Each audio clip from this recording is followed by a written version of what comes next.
This is Dr. Walt with Insights for MCTV. I had a long, heartfelt talk with a grazing cow the other day.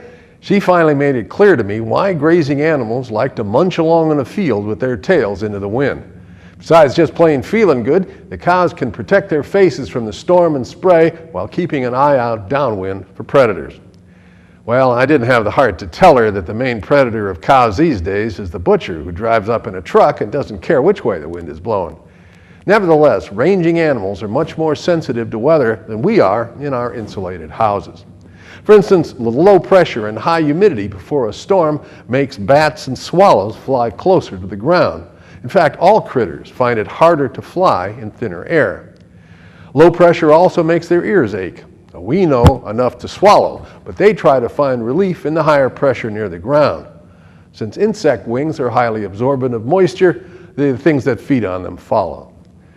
Low pressure means that anything with a smell smells stronger. When people say they smell rain, their brain may just be noticing that the normal smells of life are stronger. Odors are driven by vapor pressure, a natural tendency of material to form a gas. Since the emission of odors is balanced by atmospheric pressure, everything from wet dogs to fresh bread smells stronger in the low pressure area before a storm. Rain itself doesn't have a smell, but the ozone produced by lightning does. Flies may bite more before a storm because the slight increase in your odors makes you a more appetizing target.